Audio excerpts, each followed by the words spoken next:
The Igbos should start relocating their businesses back to Southeast to avoid complication, Ohanaeze Igbo warns.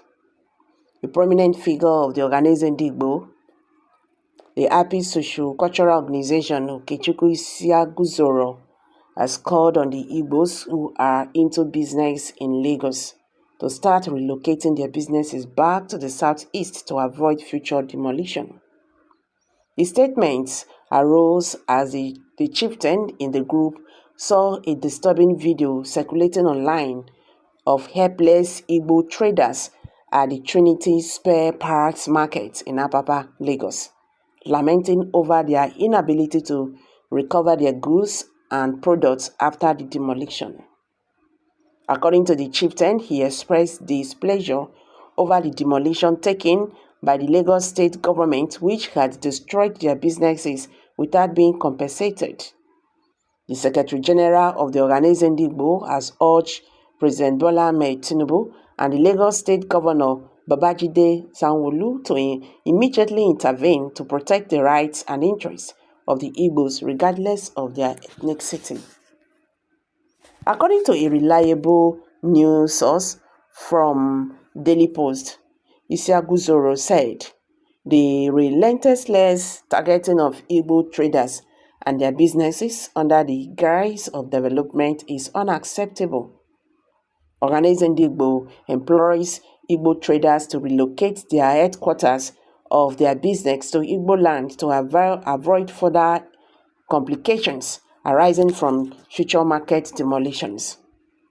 We fervently urge President Tinubu and the Governor of Lagos State to demonstrate true leadership by intervening decisively to protect the rights and interests of all citizens, regardless of their ethnicity. In another news headline, pioneer Archbishop of Enugu, Ecclesiastical Province of the Anglican Communion, and the former Bishop of Oji River Anglican Diocese, Archbishop Amos Mado, has said Ndigbo has been ungrateful to God for 54 years after the end of the Biafra War of 1967 to 1970. Mado stated this during an interview with Enugu-based Solid 100.9 FM.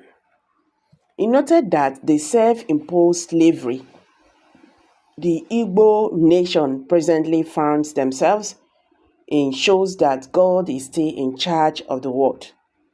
Recalling the Nigerian Civil War, Madu insisted that it was time for introspection. He said that the Nigerian Civil War was ignited by some soldiers and was eventually narrowed to an Igbo coup. The clergyman urged that the war battered the Igbos and they cried out to God, who delivered them, but they refused to thank him in return. In his words, there was a war that battered Ndigbo, and they cried out to God, and the war ended. It ended because of the finger of God. Since the end of the war, Igbo has been in the spiritual wilderness, looking for identities in Nigeria. It has become the Igbo dilemma over the years. Our spirit and conscience have been troubled over the situation of the Igbo race and Nigeria particularly. The Igbo, which few decades ago worthily enterprises and shining lights of the Nigerian nation, have now become noisemakers in our country. The previously enterprising Igbos have today virtually lost everything for which they were known, including shares in Nigeria resources, access to power, freedom of doing genuine business, capacity to participate in governance, right to build and live which they choose, where they choose. Archbishop Mado likened the art of not thanking God to ingratitude, added the Igbo people survived the war, started to progress, but they failed to thank God. That is what is missing. That is why many things remain unattainable. Christians all over the world celebrate Thanksgiving every Christmas for the gift of Christ. The Jews celebrate their Passover end of slave trade is still being celebrated. So guys, how na see this matter now? Demolishing people's houses without compensation. Now problem be that. Yes, now problem be that. How do you want these people to pick up? You demolish their business places, their goods, sending them to where? This is not good at all.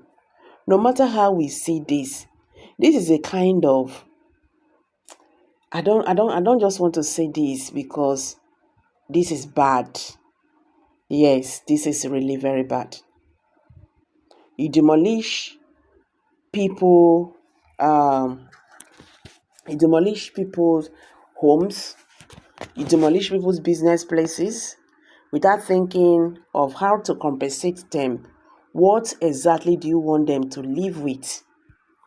So this is caring.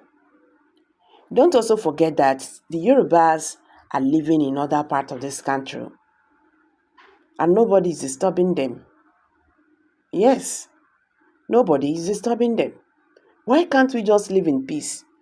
You go they demolish people's house and they compensate them for that. You go demolish people business places. How do you want them to survive? Nigerian government and Lagos state government, they should look into this matter because this matter don't come off for be careful. It's not a joke. Make a drop out for you. Kindly share your thoughts below the comment section. Thank you.